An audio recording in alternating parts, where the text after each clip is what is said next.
The older brother strode confidently ahead. Taking a deep breath to calm his nerves, Johann followed, peering around him as the two moved towards the ancient-looking door at the front steps.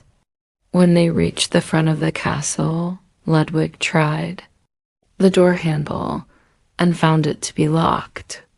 There was a little window in the door, however, and the two brothers peered through the ironwork that covered it and squinted as their eyes adjusted to the gloom inside.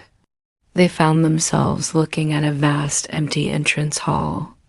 Suits of armor stood in quiet vigilance, covered in dust and cobwebs.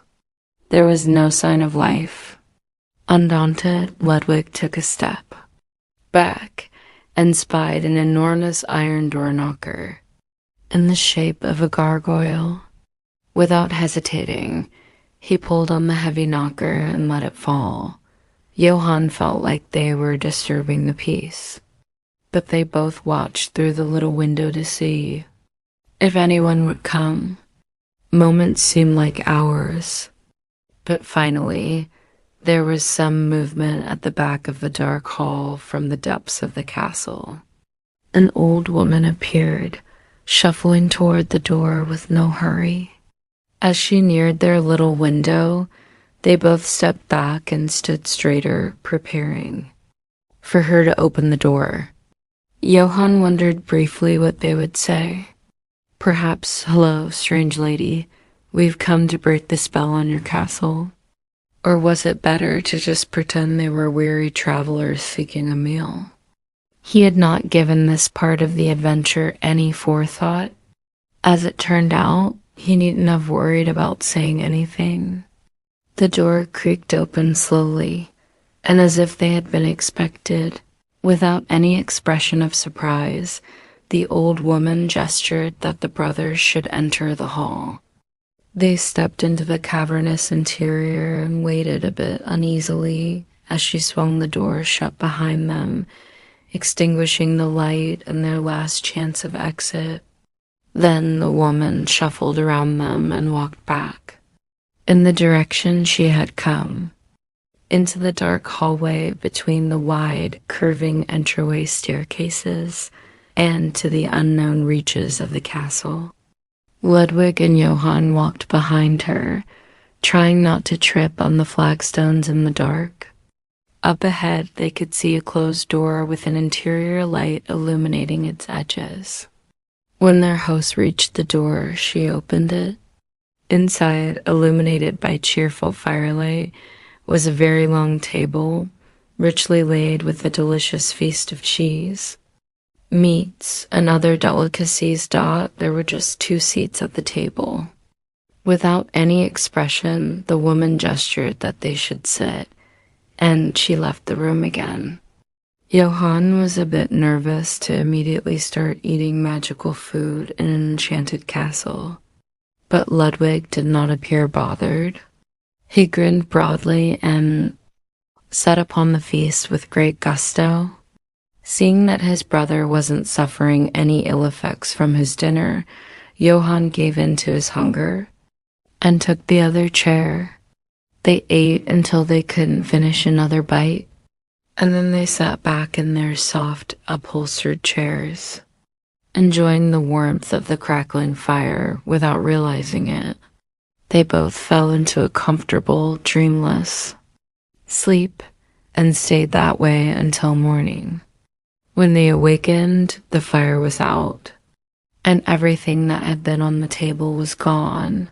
They heard the door opening and turned to see this same old woman, lit from behind by the morning light from the distant entry hall. Without any greeting, she spoke. "In order to break the enchantment of this castle, you will have to pass 3 tests. I do not suggest you undertake these lightly, because nobody has passed even the first one. Many men have tried, failed. Those who do not succeed fall under the enchantment. They are all sleeping here in the castle now, and they won't awaken until the spell is broken." Hearing this, Johann felt concerned.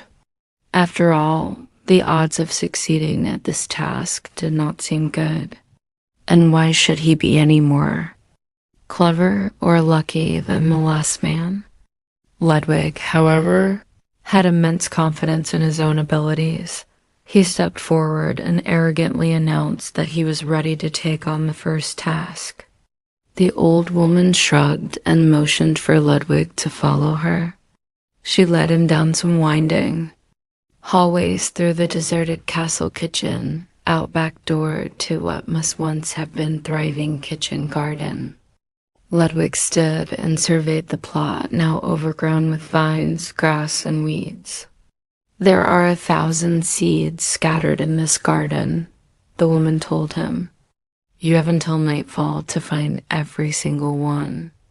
Even if you find only 99 seeds, you will fail the task and fall under the enchantment." Then, without ceremony, the woman turned and went back inside the castle. Ludwig got to work. He tore aside vines and rooted through weedy patches.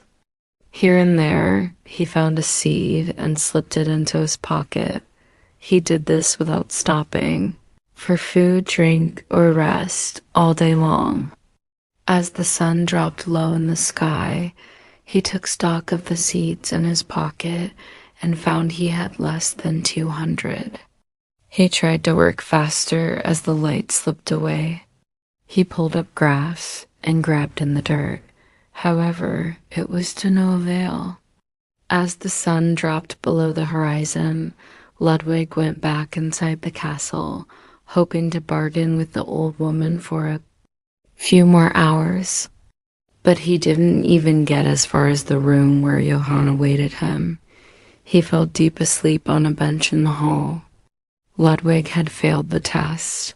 Meanwhile, Johann was alone in the room with the fireplace.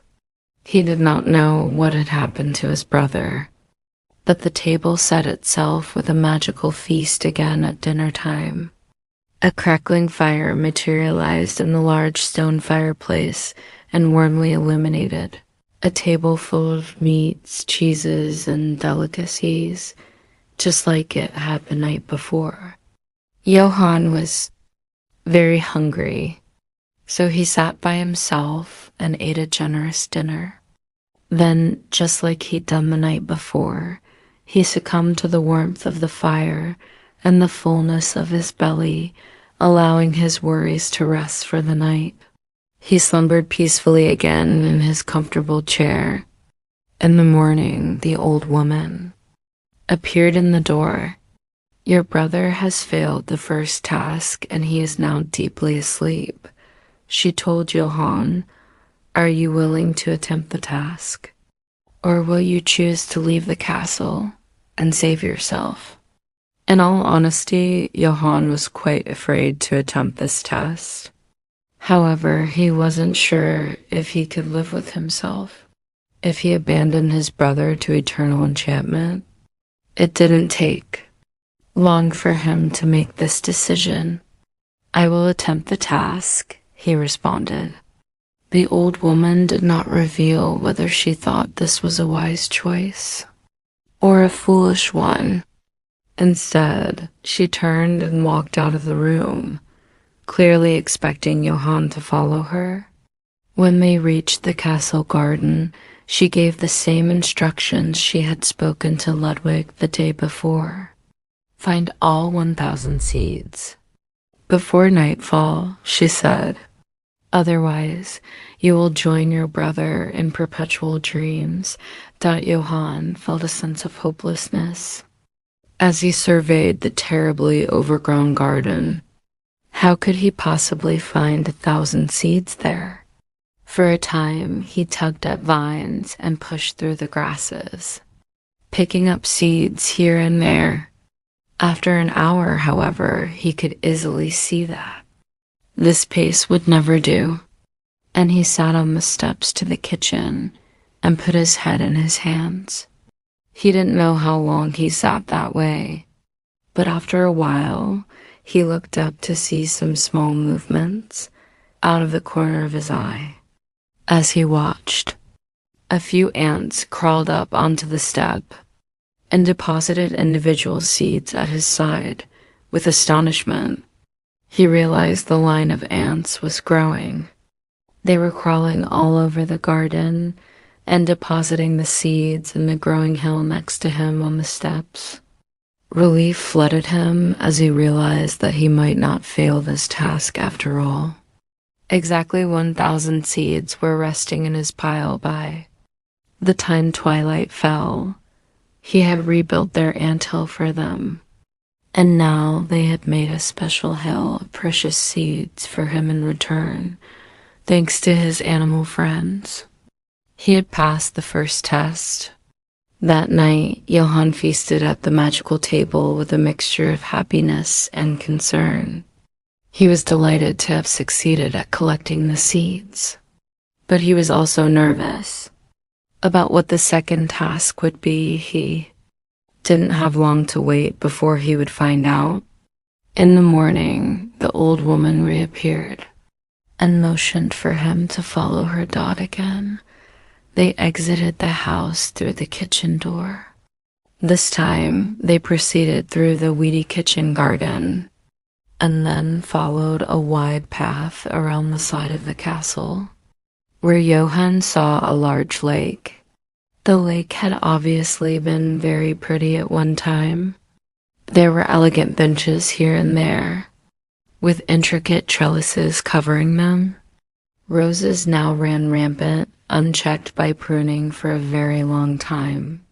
Bushes that had once been trimmed into fanciful shapes were now completely ragged and overgrown. A fountain in the middle of the lake lay, silent, covered in moss. The lake itself was covered with lily pads and algae. The woman gestured at the water. Somewhere at the bottom of this lake, there is a key that will open the door to our sleeping princess. You have until nightfall to find that key, or else you will fail the test and fall into a deep sleep like your brother and all the suitors before him. Without any further help or explanation, the woman turned and walked back toward the castle.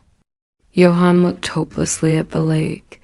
Knowing that the only option was to begin searching, he waded unsteadily ahead. Immediately, his shoes sank into the mud underneath the water, and the algae collected around his knees. Not only was it hard to walk, but he couldn't see anything in the murky depths of the lake. After a few minutes, he returned to dry land, pulling his mud-filled shoes with him. He sat hopelessly on a nearby bench, agonizing over his situation as he desperately tried to think of a solution. Some ducks flew into view, sacking the lake. They descended, swimming delicately among the lily pads and dunking their feathered heads beneath the water. Soon an entire flock was there, splashing and swimming. The birds did this for hours, slowly making their way around the entire lake. Finally, as the sun drew lower in the sky, one of the ducks waddled up onto the shoreline and stepped delicately towards Johann, where he sat on the bench. In its spell was a golden key. Johann gratefully took the key from the duck and shed some tears of relief, seeing that their work was done. The rest of the ducks rose from the water and flew off into the sunset. They had repaid their debt to the brother who had helped them a few days ago. Johann had passed the second test, just like he had on the previous 2 nights. Johann ate well at the magical dinner table and slept in his chair. When the old woman appeared in the morning, however, he was very nervous. He felt he'd been lucky with the help he had received for his first 2 tasks. He couldn't imagine how he would pass the third one. This time, the woman did not lead him to the kitchen. Rather, she indicated that he should accompany her up one of the large curving staircases. to the highest reaches of the castle. He followed her echoing steps through a long, dusty corridor, stopping in front of a cobweb-covered door at the end. She produced the key the ducks had found in the lake yesterday. She inserted the key in the lock and turned it, and the door groaned in protest as it was pushed open. Johann stepped into the doorway and surveyed the interior. The room was lit by very tall windows. Straight ahead, there was a large canopied bed draped in velvet. Dust motes drifted across the sunbeams that struggled through the dirty window glass. It looked as if nobody had been in this room for a long time. After a moment, Johann realized there were 3 lovely maidens lying in the large bed. All of them wore identical white nightdresses. They were fast asleep. "One of these sleeping maidens is the princess," the woman said. "The other 2 are her ladies-in-waiting. On the day that they were enchanted, they each had a sweet after dinner. The 2 ladies-in-waiting each chose little candies made with white sugar. However, the princess preferred honey, and she ate a honey cake to break the enchantment. You must wake the real princess with a kiss. If you choose the wrong gown, all will be lost, and you will join your brother and the rest of the castle and sleep." Johann was very concerned about this last test. How was he to know which of these identically attired maidens was royalty, or who had eaten honey cake? He stood in front of the bed and wondered how he would make his choice. As he pondered his fate, he became aware of a hum near his ear. Tanning, he saw that it was a honeybee, and judging by her appearance, she was a special one.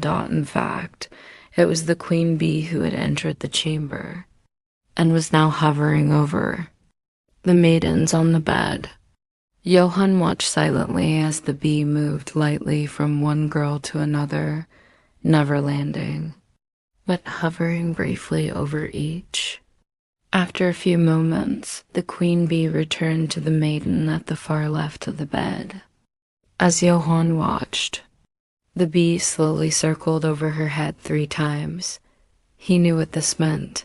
That maiden had eaten honey cake, her task accomplished.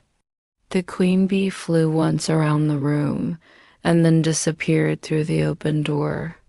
Johann approached the maiden on the left of the bed and gently kissed her on the cheek. As he stood up, waiting for something to happen, the sun seemed to fill the room, and birdsong drifted anew through the tall windows as he watched. The princess fluttered her eyes once, twice, and opened to them. As her vision focused on Johann, a puzzled look spread across her face, and she said, "Goodness, I've had the strangest dream." That day, the entire castle awakened. The people of the court didn't really remember what had happened or how long they'd been sleeping.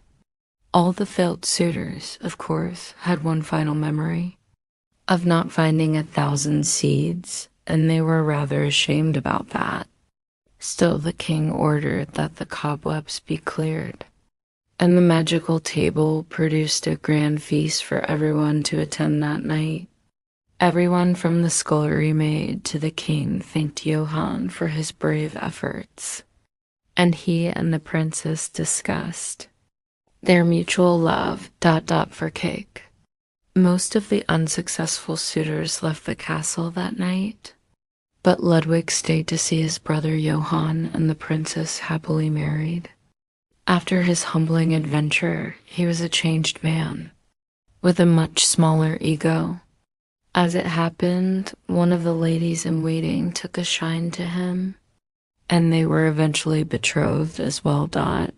So it was that both Johann and Ludwig lived happily ever after in the castle.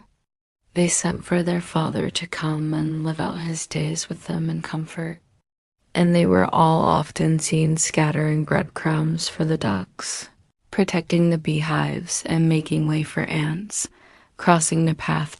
Thank you. Tonight, we find ourselves in the realm of dreams known as the dream world. It's a magical place where all of our imaginings play out.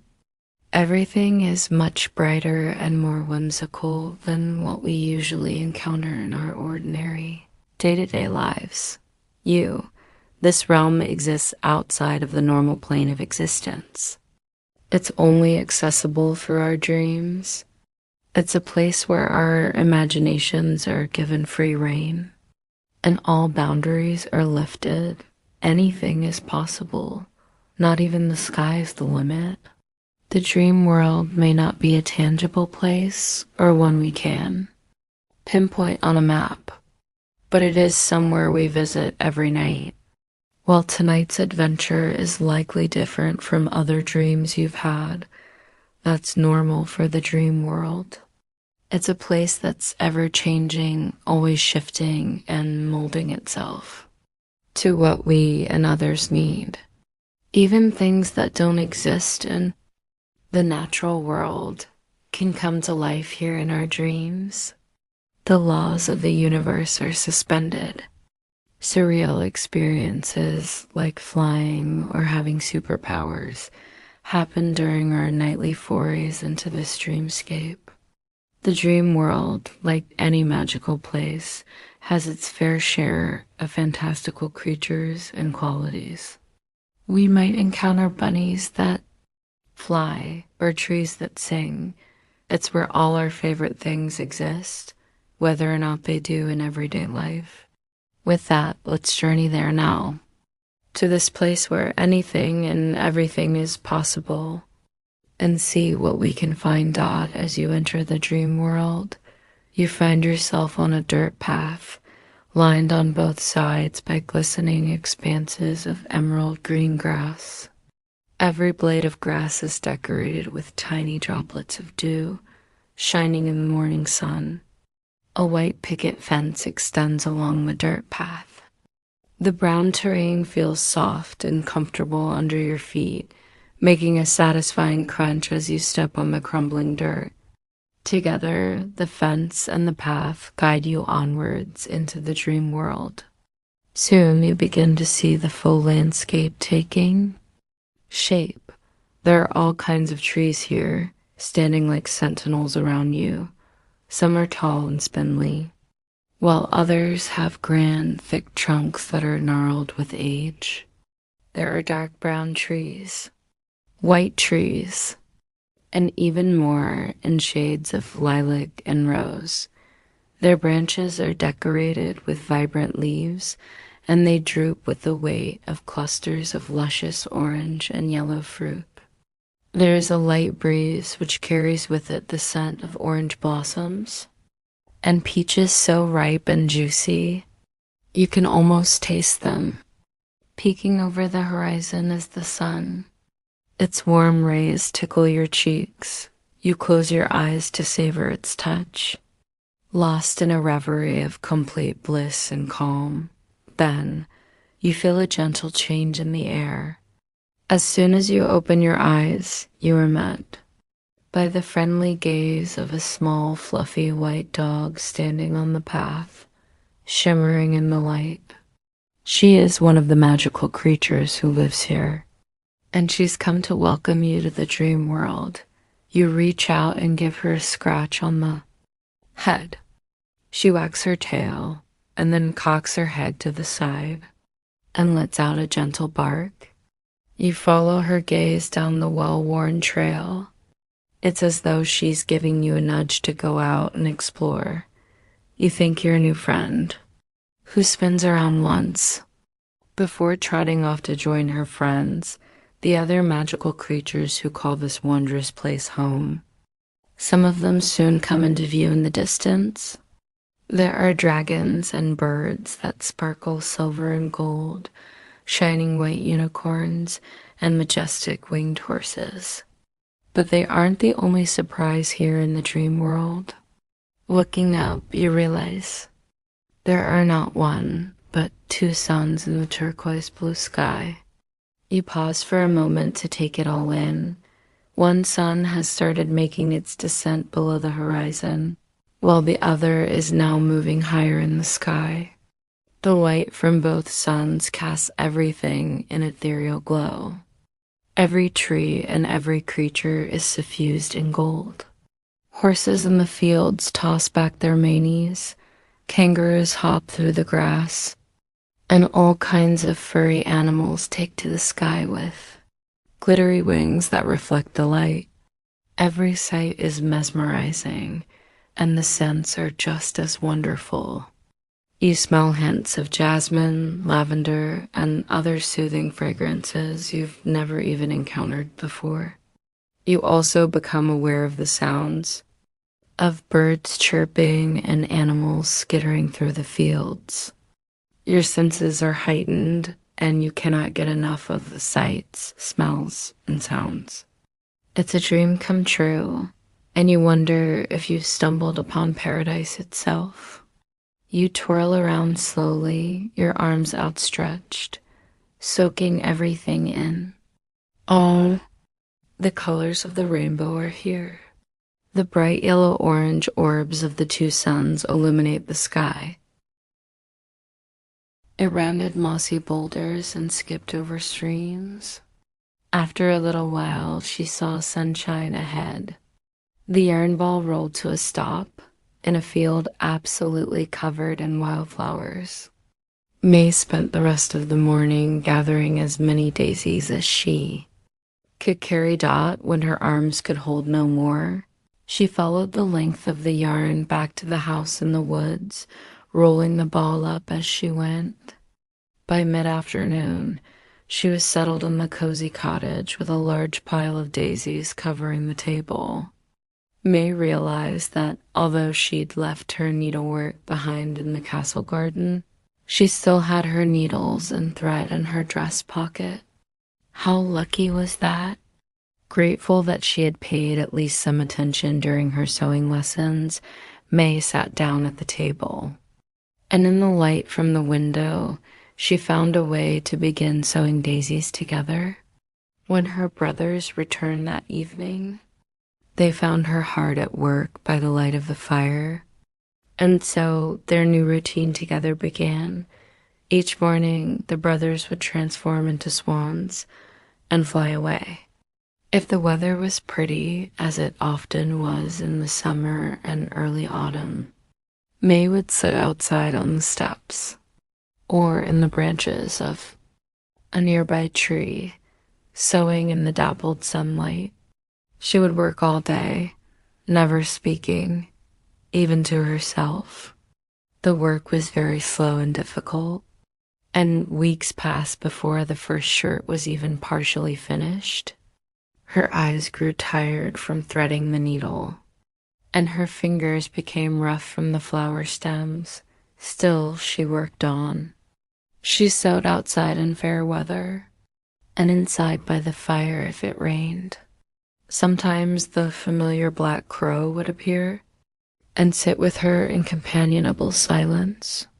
She did get lonely, but her resolve did not waver. Her brothers tried to keep her spirits up by bringing food and drink and other pretty things to comfort her. One time, it was a lovely red hair ribbon. As the weather began to grow colder and autumn arrived, they gave her a pretty, soft wool cape to keep her warm. Eventually, the days grew short, which was wonderful for the brothers because they had more time after sunset in their human form. The boys all sat down around the fireplace telling stories at night. May was careful to listen but not join in. She was always mindful of her responsibility to uphold her vow of silence. As the winter wore on, May sewed by the firelight, while the snow flew outside, burying the world in white. One shot was nearing completion. She had only to finish the sleeve, and it would be done. The snow melted and the crocuses appeared. The days got longer and brighter again. Finally, as summer dawned, she had one entire shirt made of daisies. It had taken almost 1 year to make the first shirt, and now May was completely out of flowers. Luckily, it was once again early summer and the flowers had returned. She followed the yarn ball back to the field where she'd found the daisies the year before, as she had last time. She filled her arms with as many daisies as she could possibly carry, and then returned to the little house she shared with her brothers. Pursuing the yarn trail the entire way, beginning again. She sewed from morning to night. She sat outside in the sun, or inside with a candle. The second shirt took shape slowly but surely. It was completed by the following June. By the time the third shirt had been finished, another year later, May had grown from a girl into a lovely young woman. Sometimes, while she sat threading her needle, she wondered if she'd ever remember how to speak or laugh again. Halfway through this test of her will, she was as determined as ever to break the enchantment on her brothers. She did, however, miss singing, laughing, telling stories, and having some company. She knew that, had she been at home, she'd be attending balls and meeting suitors. However, she did not feel that she was making the wrong choice. Saving her brothers was more important. She was sitting on the crook of her favorite tree one day, with the black crow keeping her company, when something unusual happened. A small group of riders emerged from the forest and stopped in the clearing where she was working. It had been years since she'd seen anyone other than her brothers, but luckily she remembered not to speak, and just stared at these strangers, hoping they didn't mean any harm. The party consisted of 3 men and 2 ladies. All of them were richly dressed in velvet and rode beautiful, noble-looking horses. They seemed as taken aback to see May as she was to see them. Looking around the clearing, they concluded that she was alone, and the man on the finest-looking white horse spoke to her. "Excuse me, do you live here, miss?" he asked. May was able to nod, but she could say nothing else. "Are you here all by yourself?" he continued. "Surely you aren't surviving out here on your own?" May could say nothing. The nobles discussed quietly among themselves, and finally the man spoke to May again. "Come, fetch your things. We'll take you to the castle, where you will. Have company and safety in our care. I cannot be guilty of leaving a lady in distress." May was not in distress at all. She was not interested in coming with these lords and ladies to their castle. Unfortunately, she had no way to protest without speaking, and they seemed quite sure of their plan, seeing that they were quite determined to rescue her. She reluctantly gathered the 3 finished shirts and her needle and thread, and she put the golden yarn ball in her pocket. She might need it to find her way back.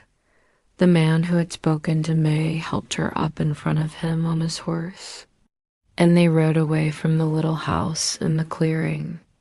As the trees closed behind them, and her view of the cottage disappeared, she felt concern. She knew her brothers would wonder where she had gone. It made her sad to think that they might assume she had given up in her quest to end their enchantment. But there was nothing she could do about it right now. She would find a way to finish the shirts and be reunited with them. After riding for some time, May and her new acquaintances came to a more sparsely wooded part of the forest, which eventually gave way to a view of an unfamiliar walled city. A beautiful castle stood in the middle of it, May felt rather shy about seeing so many people after having spent all this time alone for the past 3 years. But she summoned her most royal sense of dignity and sat up straight on the horse. After all, she was a princess. When they reached the castle, some groomsmen came into the courtyard to help the riders down and take the horses.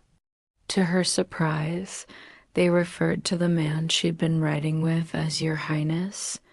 Unbeknownst to her, May had been riding with a king this entire time. She blushed at the realization, but she could not say anything as she was helped down from the horse. She merely nodded to the king and to the groomsmen, clutching her shirts made of daisies and waiting to be told what to do. We have come upon this lady alone in the forest and wish for her to be given rooms and garments appropriate for a courtier. The king told the servants, looking at her a bit strangely. They nonetheless nodded their agreement and motioned for her to follow them into the castle. That night, May slept in a gorgeously soft, canopied bed that was draped in velvets and covered in a pillowy eiderdown. She had hung the 3 completed shirts with her own new dresses in the wardrobe and resolved to find out in the morning where she might get more daisies to begin the 4th. The courtiers were not sure what to make of this lovely and silent young woman the king had brought back from his excursion. Although they whispered about her in hushed tones and traded gossip about her origins, they all wanted to please the king, so they were not unkind to her. May's initial worries about finding more material for her shirts turned out to be unfounded. As it happened, the castle had an expansive flower garden, and nobody minded that May brought armfuls of daisies to her room, as they grew in great abundance, along with other plants that flourished in the summer. It became commonplace for the lords and ladies to see May sewing her shirts on the veranda, in the parlor, or through the open door of her chamber. They all secretly thought she was quite strange, never uttering a word and working on this unusual project day and night. The king, however, found that he was slowly becoming enamored with this silent and beautiful woman who demanded nothing of him and didn't try at all to flatter him or gain his favor. On the contrary, he was impressed by her dedication, perseverance. In short, he realized he had fallen in love with her. On the 1-year anniversary of May's arrival at the castle, the king got up the courage to ask her if she would marry him. Surely, he thought, if she truly felt something for him, she could break her silence and accept his proposal. He sought her out on the veranda where she was beginning to sew the 5th shard. Kneeling next to her, he said, "Dearest lady, you have not been able to tell me your name, but I have become enchanted by your beauty and your peaceful humility. Would you overcome your vow of silence and agree to be my wife?" May set her needle down sorrowfully and looked at the king without responding. In truth, she wanted more than anything to accept his offer because she had come to love him as well, but she was not willing to give up her task. With only 2 shirts left to complete, she said nothing. The king was dejected. He continued, "Perhaps you do not love me yet, but I will give you more time. I will ask you again in a year. Maybe then you will be ready to give me an answer." Another autumn and winter passed by. The 5th shot was completed when exactly a year had elapsed. The king came to her again while she was sewing on the veranda, kneeling next to her. He repeated, "Dearest lady, another year has passed, and I still do not know your name, but I am head over heels in love with you. Would you now consider giving up your vow of silence and agreeing to be my wife? It took everything she had in her for May not to respond by waiting patiently for another year and asking again. The king had made her love him even more. Still, she was not finished with all 6 shirts. Freeing her brothers was more important to her than marrying the king. She felt it was her duty to maintain her silence. The king was very sad that she didn't respond again. He said, "I cannot admit defeat just yet. I will ask you to declare your love for me just once more in a year's time. If then you still cannot break your silence, I will assume you never want to marry me, and I will obey your wishes and return you to your solitary life in the forest." The last year of her task seemed like the hardest. As the seasons wore on, May tried to speed her process, knowing that she must finish the 6th shirt before the king came to ask her for her hand one final time. It felt, however, as if the enchantment slowed the work, despite May having 5 years of practice with sewing the daisies. This shirt did not come together any faster than the first 5. As the summer season neared, she worked day and night. Finally, one glorious early summer day, she cut and knotted the final thread. All 6 of the shirts made of daisies were done. To break the enchantment, however, she would have to be reunited with her brothers. And they did not know where she was. Furthermore, she didn't even know how to get back to their house in the forest. How would she get the shirts to her brothers? Then the answer came to her. That night she rose when the moon was high in the sky, gathered the shirts in her arms, and went to a side door of the castle. Opening the door, she pulled the golden ball of yarn from her pocket and dropped it on the ground. Leaving the unraveled portion undisturbed behind her, May began to follow the magic fiber. It led her steadily through the castle gardens, down the streets of the town, and then outside the walled city and into the forest. The moon shone kindly on May, lighting her path.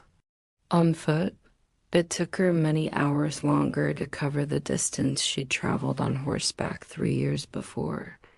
But by morning, May was overjoyed to see the little house in the clearing looking just as she had left it.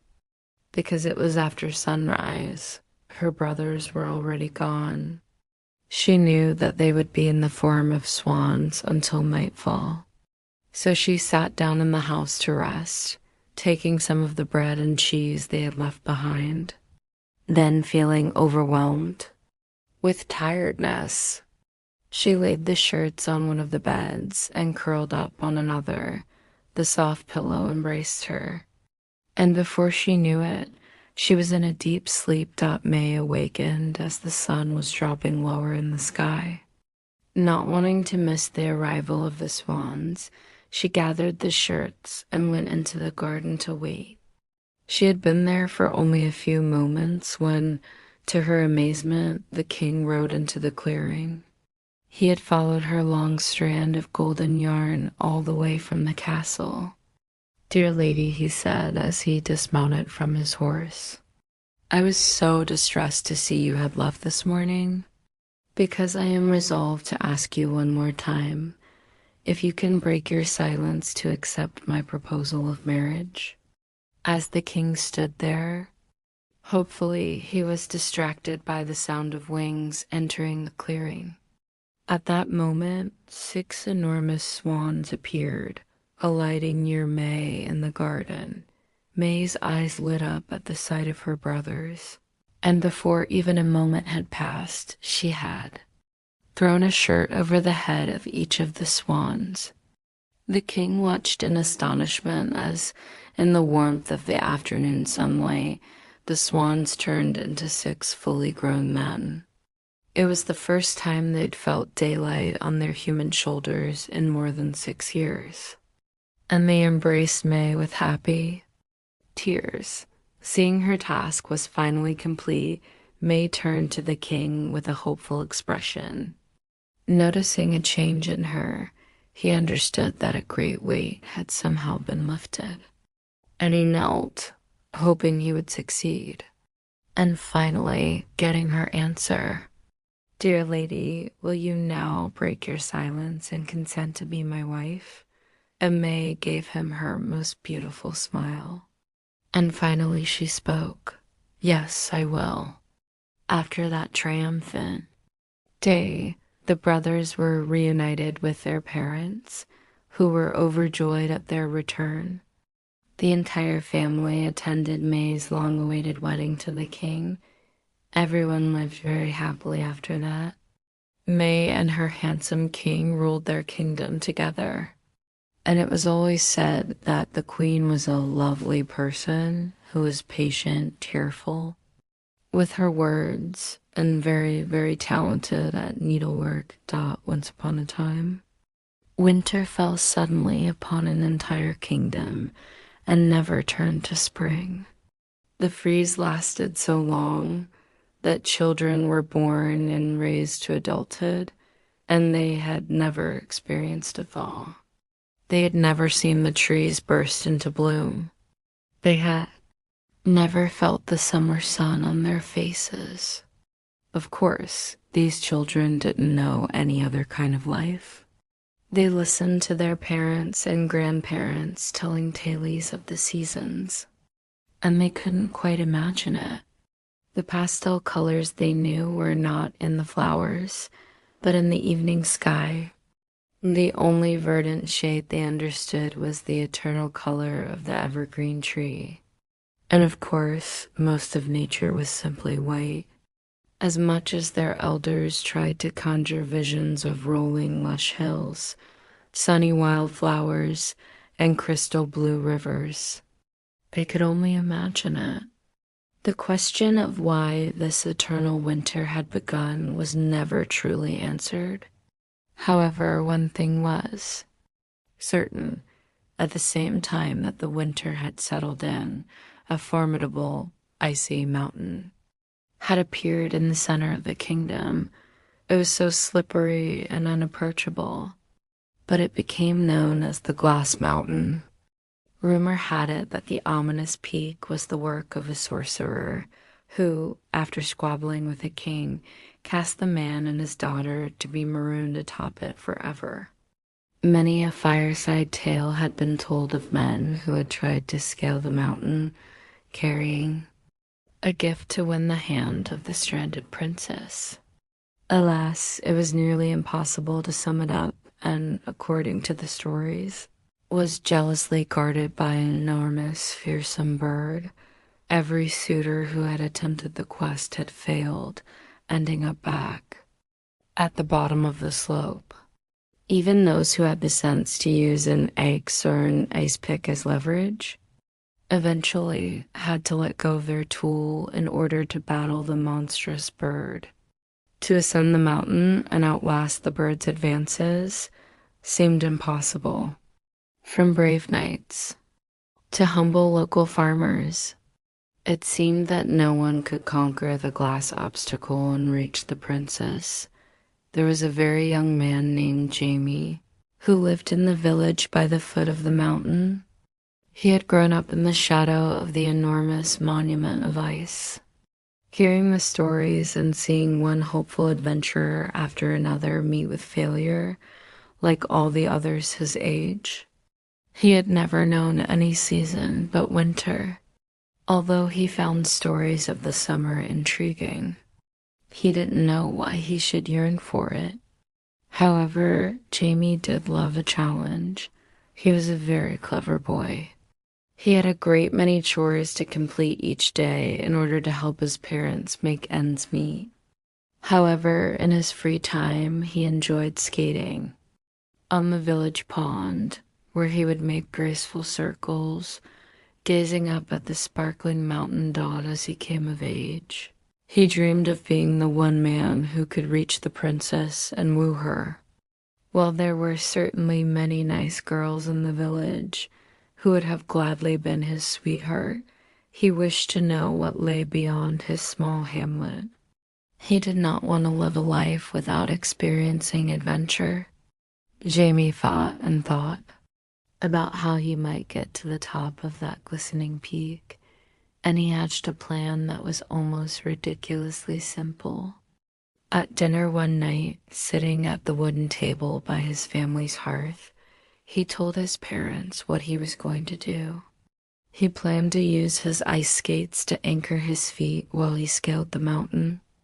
That way, when the fabled giant bird appeared, he would have his hands free to ward it off.